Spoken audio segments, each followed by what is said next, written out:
Hello viewers, welcome back to my channel Home to Hotel Recipes. இன்னைக்கு நம்ம இந்த வீடியோல கொஞ்சம் கூட கசப்பே இல்லாம பாகற்காய் தொக்கு எப்படி செய்யறதுன்னு பார்க்கலாம். இன்னைக்கு நான் 3 மீடியம் சைஸ் பாவக்காய் எடுத்திருக்கேன். இத விதை எல்லாத்தையும் எடுத்துட்டு இது மாதிரி சின்ன சின்னதா கட் பண்ணி வச்சுக்கோங்க. ஃபர்ஸ்ட் நம்ம ஒரு pan சூடு பண்ணிக்கலாம். இதுல 1 டேபிள் ஸ்பூன் நல்லெண்ணெய் சேர்த்திருக்கேன்.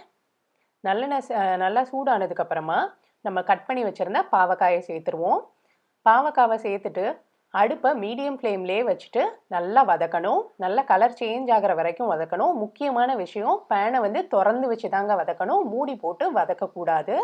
மூடி போட்டு வதக்குனீங்கன்னா பாவக்காய் இன்னும் கசப்பு ஜாஸ்தி ஆயிரும். நல்லா இது மாதிரி வதங்கினதுக்கு அப்புறமா தனியாக எடுத்து வச்சிருங்க. திரும்ப அதே பேனை சூடு பண்ணிட்டு 2 டேபிள் ஸ்பூன் நல்லெண்ணெய் சேர்த்துக்கிறேன். நல்லெண்ணெய் சேர்த்தோன்னா நல்ல ஃப்ளேவர் இருக்கும் நமக்கு. நீங்கள் நார்மல் எண்ணெய் கூட யூஸ் பண்ணிக்கலாம்.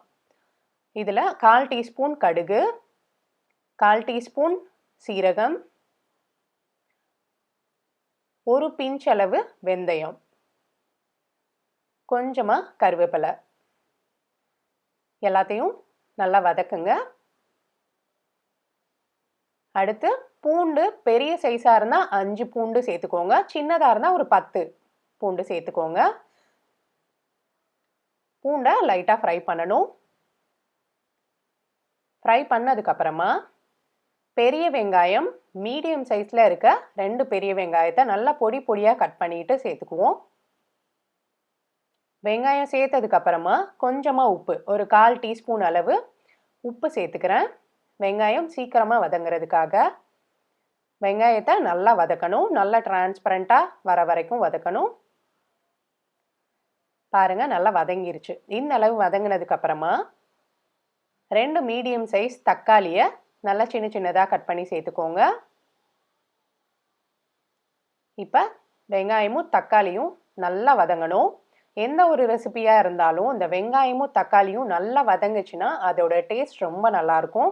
பாருங்கள், தக்காளி நல்லா வதங்கிருச்சு. இந்த அளவுக்கு வதக்கணும் நம்ம. இதில் 1/4 டீஸ்பூன் மஞ்சள் தூள், 2 டீஸ்பூன் மிளகாய் தூள், 2 டீஸ்பூன் மல்லித்தூள் சேர்த்துட்டு இது எல்லாத்தையும் நல்லா மிக்ஸ் பண்ணுங்க. இந்த பொடி எல்லாம் சேர்த்ததுக்கப்புறமா அடுப்பை லோ ஃப்ளேமில் மாற்றிடுங்க. மாற்றிட்டு இந்த மசாலா ஃபுல்லாக பச்சை வாசனை போகிற வரைக்கும் வதக்கணுங்க. நல்லா ஒரு 5 நிமிஷம் லோ ஃப்ளேம்லேயே வச்சு வதக்குங்க. இப்போ நல்லா வதங்கிருச்சு. பச்சை வாசனை ஃபுல்லாக போயிருச்சு.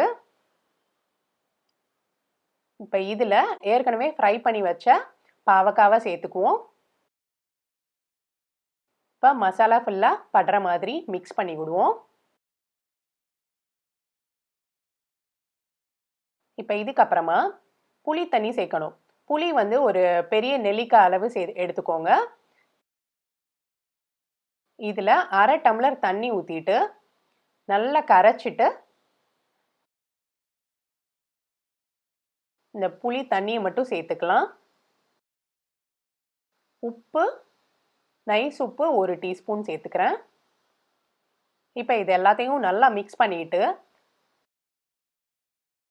மீடியம் ஃப்ளேமில் வச்சு ஒரு 2 நிமிஷம் கொதிக்க விடுங்க. இப்போ 2 நிமிஷம் ஆயிடுச்சு. இப்போ பெருங்காயத்தூள் ஒரு பிஞ்ச் அளவு சேர்த்துட்டு வெல்லம் ஒரு சின்ன பீஸ், இதை நான் பொடி பண்ணேன் அப்படின்னா ஒரு 1/2 டீஸ்பூன் அளவு வரும். அந்த அளவு வெல்லம் சேர்த்துக்கோங்க. வெல்லம் சேர்த்ததுக்கப்புறமா அடுப்பை லோ ஃப்ளேம்லேயே வச்சுட்டு மிக்ஸ் பண்ணுங்க. ஒரு 2 நிமிஷம் லோ ஃப்ளேம்லேயே இருக்கட்டும். எண்ணெய் ஃபுல்லாக மிதந்து வரணும். பாருங்க, நல்லா இந்த மாதிரி ஓரம் ஃபுல்லாக எண்ணெய் மிதந்து வரணும். அவ்வளோதாங்க, அடுப்பை ஆஃப் பண்ணிடலாம். நமக்கு சூப்பரான கசப்பே இல்லாமல் பாவக்காய் தொக்கு ரெடி. நீங்கள் இதை வந்து சாதம், இட்லி, தோசைக்கு சைட் டிஷ்ஷாக எடுத்துக்கலாம். நீங்களும் இதே மெத்தடில் ட்ரை பண்ணி பாருங்கள். கொஞ்சம் கூட கசப்பே இல்லாமல் கேட்டு வாங்கி சாப்பிடுவாங்க. நீங்கள் ட்ரை பண்ணி பார்த்துட்டு எப்படி இருந்ததுன்னு எனக்கு மறக்காமல் கமெண்ட் பண்ணுங்கள். இந்த வீடியோ உங்களுக்கு பிடிச்சிருந்தா லைக் கொடுங்க. உங்கள் ஃப்ரெண்ட்ஸ் கூடயும் ஷேர் பண்ணுங்கள். ஹோம் டு ஹோட்டல் ரெசிபீஸை மறக்காமல் சப்ஸ்கிரைப் பண்ணிவிட்டு பெல் ஐக்கானை கிளிக் பண்ணிக்கோங்க. தேங்க்ஸ் ஃபார் வாட்சிங். பை.